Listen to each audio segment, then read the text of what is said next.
বাবা মা বেঁচে থাকাকালীন ছেলে তার স্ত্রীকে হজে নিয়ে যাওয়া যাবে কিনা? দেখুন, বাবা মা বেঁচে আছেন, আপনি আপনার স্ত্রীকে হজে নিয়ে গেছেন, কাজটা কি ভালো করলেন না খারাপ করলেন? সবাই বলতেছেন খারাপ করলেন। মাশাআল্লাহ, বাংলাদেশে মানুষ অবশ্য ঘরে ঘরে মুফতি আর ঘরে ঘরে ডাক্তার, অসুখ হইলেও বুদ্ধি দেওয়ার লোকের অভাব নাই, আর মাসালা তো বলার লোকের কোনো অভাবই নাই। মাশাআল্লাহ। ভাইরা আমার, হজের ব্যাপারটা হলো নিজের টাকা থাকলে নিজের হজ করানো ফরজ। নিজের টাকায় কাউকে হজ করানো কখনো ফরজ হবে, সেটা বাবা মা কেউ না, স্ত্রী কেউ না।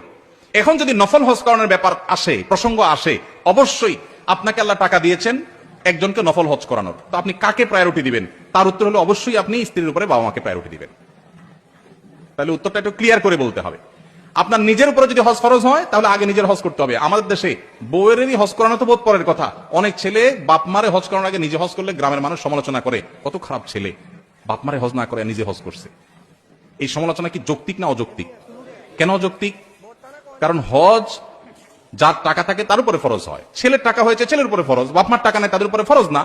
এটা রেসপেক্টের বিষয় না, এটা ফরজ আদায়ের বিষয়, অতএব ফরজ আদায় করতে হবে। কিন্তু ছেলেরাও অনেক সময় নিজে হজ করতে চায় না, বলে যে এত সকাল হজ করে ফেললে আরো তো জীবন বাকি রয়েছে, জোয়ান বয়সে হজ করে ফেললে শুনছি যে হজ করলে আর কোনো আকাম কুকাম করা যায় না, এত তাড়াতাড়ি হজ করে ফেললে কেমনে হবে, এখন তো অনেক কিছু বাকি। আমি বলি, এখানে ওলামা একরাম আছেন, আমার ভুল হলে বলবেন, আমি কোরআন হাদিসে কোথাও কোনো ফিকহের কিতাবে, মাসালার কিতাবে এটা পাই নাই যে হজ করলে আর কোনো আকাম করা যাবে না। এই কথা কোনো কিতাবে লেখা নেই। কে বলছে হজ করলে আকাম করা যাবে না?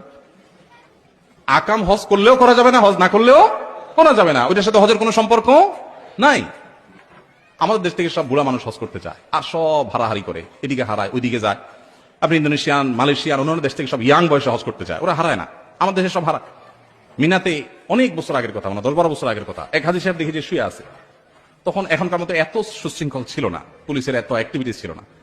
তো আমি মিনার দিকে আসলাম মুজদালেফা থেকে, আরাফাত থেকে মুজদালেফা রাতে যাপন করে আসছিলাম।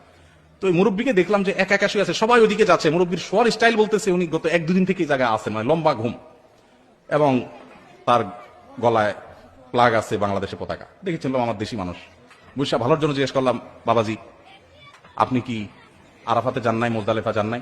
কয় না, আমি 2 দিন ধরে এখানে আছি বাবা। বলেন কি, সবাই তো চলে গেছে, আপনি যান নাই? কোন আমি যাই নাই, এখানে আছি, এই তো হজের এলাকা। তো আমি বললাম হজ হয় নাই তো, আরাফাতে না গেলে তো হজই হবে না, ওটা ফরজ। আমার উনি ধমক দিয়ে বললেন, তোমার মাথা, হজ করার নিয়ত করে আসছি, হজ হবে না, কে বলছে তোমার? আমি আর কথা না বাড়ায় দেখলাম যে যান বাজারে চলে যায়। তো বুড়া বয়সে হজ করতে গিয়ে অনেকে উল্টাপাল্টা করেন।